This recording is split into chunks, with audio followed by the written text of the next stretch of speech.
Good morning. Welcome back to the podcast. Evil Dungeon Master AD&D Universe Podcast. I am your host, Evil Dungeon Master Vince, and I felt like I got the intro right. I keep screwing that intro up ever since I changed the name to AD&D.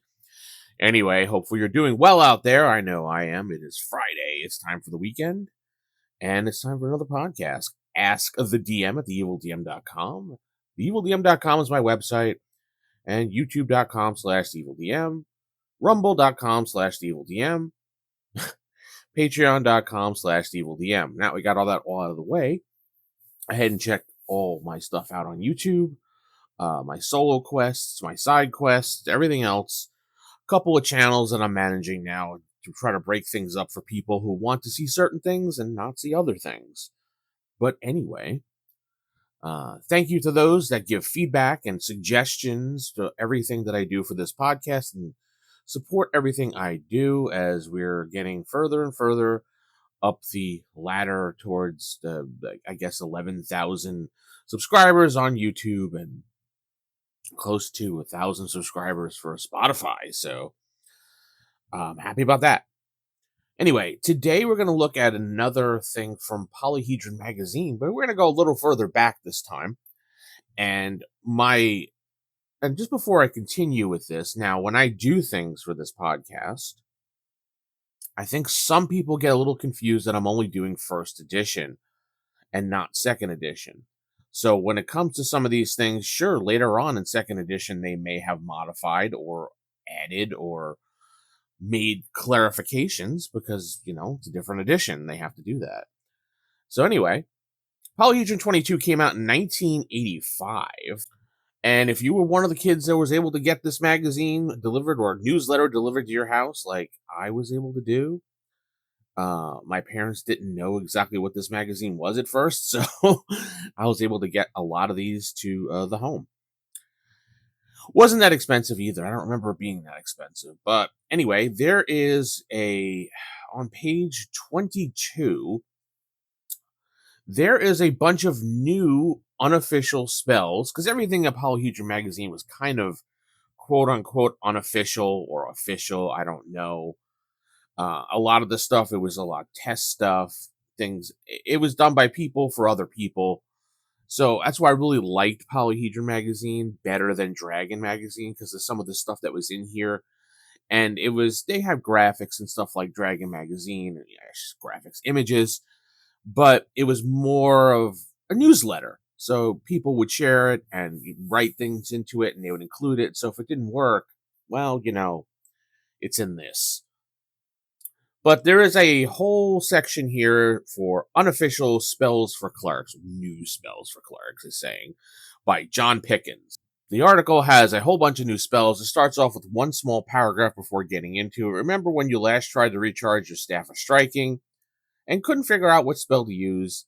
Logic seems to dictate that all the listed magical items, except for artifacts and relics, must have been made by some spellcaster with a spell that produced the desired effect. So here is the first of a series of articles giving unofficial suggestions for what these forgotten spells may have been, as well as a few extras, in quotes, to fill in the gaps. So, what I was looking at today was he added the spell to clerics, which I was kind of surprised at, and maybe not so much surprised at, but you wouldn't think when it came to spells and stuff like that a cleric would be doing this spell. The heroism and the superheroism, which are obviously potions, which come up in the Dungeon Master's Guide. I'm looking at it on page 126 and further along as well. And there's also, one page 126. And it also comes up in Unearthed Arcana as a potion and stuff like that. They're just potions. But, like he said in the beginning, someone had to have made this potion or cast a spell onto whatever. It's a cleric. I was a little bit shocked myself on that one. I would think it would be a magic user doing the fact that the magic user would deal with enchanting items and stuff. But I guess a cleric would be a one casting this spell a la basically a potion. It makes a little sense, the clerics use their faith to inspire heroism inside of a fighter class and its subclasses only.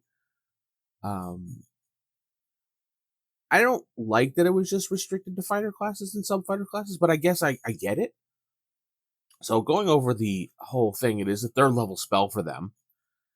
And verbal, semantic, and material, 6 segments. Duration is 1 round per level. Effective area of effect is 1 person. It's a third level spell. And it reads exactly how it is pretty much in the Dungeon Master's Guide because it is copying the potion. Exactly.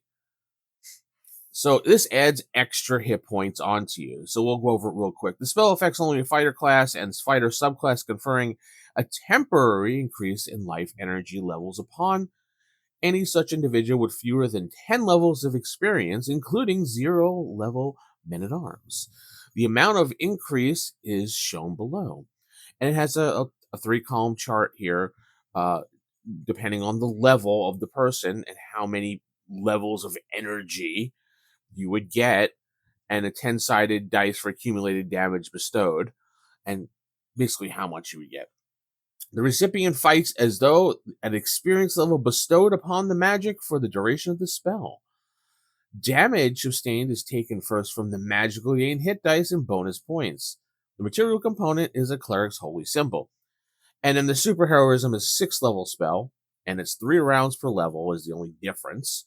8 segments casting, and it does up to 12th level. Well, sorry, fewer than 13 levels of experience. I just would have put up to 12th level, and it's the same thing, how much level of energy you would get if you were blah, blah, blah, blah. So if you were 0 level, you would get 6 levels of experience on you. So you'd be fighting as a 6th level fighter. So, yeah, whatever. But I always found it interesting that, I found it interesting that this is a cleric doing this. So, maybe some ways you can use this as a cleric is the party is about to be overrun. The cleric casts heroism on a recruit or one of the fighters in the party and give them an edge just to hold the line long enough for reinforcements to come arrive when they're about to be overrun. Maybe the guards are on the way or someone ran to go get them. Maybe there is a gladiatorial battle going on and a famous champion seems to constantly win and fight well above his level. The truth is, he has a cleric who is helping him in the shadows behind fixing fights. Maybe the players have to investigate and figure out how this is happening because this guy is fighting well beyond his means. Little investigation story, right? Let's see here. I've written down some more ideas. Okay. So let's look at it from this standpoint. The hero potion and or spell, a fighter gets hooked on it like it's a drug, and the feeling of fighting at higher levels starts, and he starts taking bigger risks, expecting this cleric to always have this spell ready. And when he doesn't, he gets, irritated and angry, and he starts badgering. He needs this fix for the spell. Maybe it comes with side effects that, if you don't take it for a while, you get angry, or some side effects based on some various drugs that people take. You as a DM can figure that part out. Another idea I thought was much like the gladiator secret one, but there is a high ranking NPC, evil NPC in the town. And think of it, he is like, um, I want to say he's the best in town as far as dueling, one-on-one battles, and he constantly wins all the time. And he challenges people, and people fear him because he always wins. Think of I'm thinking of an old West movie, The Quick and the Dead. How Gene Hackman was this badass and ruled the town. He was the mayor or the sheriff, and he was also good at one-on-one duels because he had an edge for whatever reason.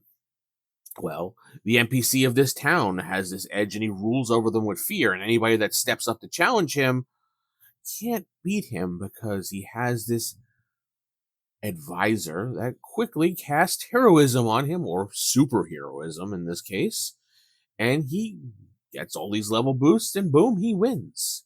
So there's some ways you can use this in your campaign other than a boring uh, just spell or something. You can have your cleric quest for this spell. Maybe he has to go on a pillage because he wants the spell from his god when it comes to third level, and the cleric, the higher cleric, and or I said the higher priest of his religion is just like, I'm not going to easily just give this to you. I need you to perform a feat in the name of your god and prove your heroism to get the heroism spell. So I would, yeah, pillage. Maybe you have to go to the highest mountain and defeat the lion in the cave. I don't know why it's a lion in a cave, but defeat the lion in the cave at the highest mountain and bring back his head or something weird like that. And that'll prove to your god that you serve in a heroic manner. And in his name, you defeated this evil beast. And since you did that, you are worthy of this hero spell. And then he pretty much grants him the ability to have this spell going forward. And I don't know, I'm spitballing ideas here now that I'm thinking about it. It could be done for so many different ways. I like the idea of a cleric questing for certain spells. Like certain spells, yeah, fine. Well, I grant this spell upon you when you reach this level. You know, the high priest does that to you for the first couple of levels, and you gain it. But then I like the idea of when it gets to a certain point and it's a certain spell that you would be like, yes, you need to quest for that spell. And he sends the party out on a side adventure or a campaign hook for the evening. And boom, you have now something for the party to do, because we all know that while this spell is for the cleric, it's going to benefit the party because it's benefiting the fighters in the party. So everybody has a reason other than the rogue or the thief to go, but the thief is going to go for pure adventure and just whatever gold he can find out there because, you know, as a thief, you're definitely greedy. So that's why you're a thief, because you're stealing stuff and wanting to become rich when you get stuff. But yeah, there's so many things that you could possibly do when it comes to spells. This heroism spell, I'm sure there'll be people in the comments that'll have other ideas on Facebook, wow, on YouTube. And if you can, head over to Spotify. You can comment there. Now they fixed it so you can have conversations now with the host. So if you write something and I respond, and you could respond again, and I could respond again, so you can have full-on blow conversations, just like as if you were on YouTube or on Facebook or on X or whatever social media platform, because they want to encourage more engagement. So go ahead and head over to my Spotify page and comment away. Also, if you're on Apple Podcasts, go ahead and rate it there as well. I don't think they have a comment system yet on Apple Podcasts. But I thank those that download and listen to this almost every day. It drops, and then over the next couple of days, people download and listen to it. I get feedback constantly from people. So if you want to leave feedback, please, by all means, hit me up on Facebook, The Evil Dungeon Master. Hit me up on X, The Evil DM. You can go to my YouTube page and comment there. You can email me, askthedm at theevildm.com. If you're on one of the various servers, you can, on Discord, you can probably catch me there and just comment there to me as well. All right, I think I've gone long enough for today on Friday's episode. Hopefully you have a great weekend. And if you want to support me, patreon.com/theevildm, where you can get extra little tidbits of things that I write up for my users, or you could just go over there and throw me a few bucks if you want, or not. That's it. I'm going to head out. Keep it original, keep it old school. Good night, and God bless everybody.